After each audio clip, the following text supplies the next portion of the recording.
ሰላም የተወደዳችሁ እንግዶቻችን ወደ ቻናላችን እንኳን በሰላም መጣችሁ እያልን ዛሬ ደግሞ የማታውቋቸውን 10 ምርጥ ታሪኮችን እንነግራችኋለን። ይህም ስለ ቶኒ ጃ ነው። የሱ ስልት ጥሬ ኃይል ነው። እሱ የሙዋይታይ ጥበብን ለዓለም ያስተዋወቀው ሰው ነው። ስሙ ቶኒ ጃ ነው። ከሚያንጸባርቁት የክርንና የጉልበት ምቶቹ በስተጀርባ ግን ብዙዎች የማያውቋቸው 10 አስገራሚ ታሪኮች አሉ።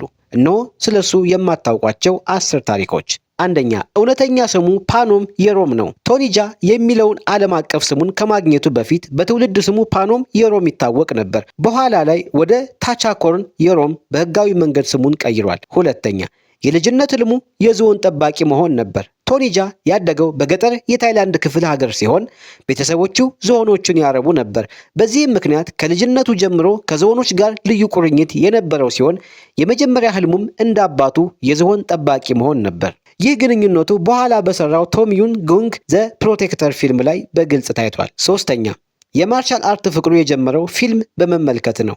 የማርሻል አርት ፍቅር ያደረበት የብሩስ ሊ፣ ጃኪ ቻን እና ጄት ሊ ፊልሞችን በመመልከት ነበር። ፊልሞቻቸውን ለመመልከት ሲል በየቀኑ 10 ኪሎ ሜትር እየተጓዘ ፊልም ወደሚያሳዩበት ቦታ ሄድ ነበር። አራተኛ፣ ዓለምን ያስደመመበት ኦንግ ባክ ፊልም ላይ ምንም አይነት ሽቦ አልተጠቀምም። ዝነኛ ላደረገው ኦንግ ባክ ፊልም ላይ የሚታዩትን አደገኛና አስገራሚ ትርኢቶች በሙሉ ያለምንም አይነት የሽቦ እገዛ የኮምፒውተር ምስል ማስተካከያ ወይም የካሜራ ማጭበርበር ሰርቶታል። ይህ ፊልም በወቅቱ የነበረውን የድርጊት ፊልም ስልት የቀየረ ነበር። አምስተኛ፣ ሱሪው ላይ እሳት ተለኩሶበት ተዋግቷል። በኦንግ ባክ ፊልም ቀረጻ ወቅት ሱሪው ላይ እሳት ተለኩሶበት የሚዋጋበትን ትዕይንት ሲሰራ በእውነትም ተቃጥሎ ነበር። እሳቱ በፍጥነት ወደ ላይ በመሰራጨት የቅንድቡንና የአይን ሽፋሽፍቱን ፀጉር አቃጥሎበታል። ስድስተኛ፣ ለኦንግ ባክ ፊልም ለ4 ዓመታት ስልጠና ወስዷል። ኦንግ ባክ ፊልም ላይ የሚታየውን ጥንታዊ የሙዋይታይ ስልት በሚገባ ለመቆጣጠር ከአማካሪው ፓና ሪቲካሪ ጋር ለ4 ዓመታት ያህል ጠንካራ ስልጠና ወስዷል።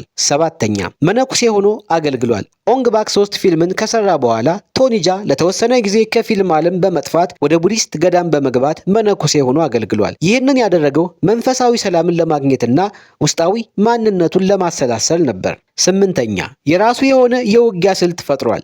ቶኒ ጃ ሙዋይታይን ከጂምናስቲክስ እና ከሌሎች የማርሻል አርት ዘርፎች ጋር በማቆራኘት የራሱ የሆነ ልዩ የውጊያ ስልት ፈጥሯል። ይህ ስልት በቅልጥፍናው፣ በአክሮባቲክ እንቅስቃሴዎቹና በፈንጂ ኃይሉ ይታወቃል። ዘጠነኛ፣ የጃኪ ቻን የትርኢት ሰሪዎች ቡድንን ተቀላቅሏል። በችሎታው የተደነቀው ጃኪ ቻን ቶኒ ጃን ወደ ራሱ የትርኢት ሰሪዎች ወይም ጃኪ ቻን ስታንት ቲም እንዲቀላቀል ጋብዞት ነበር።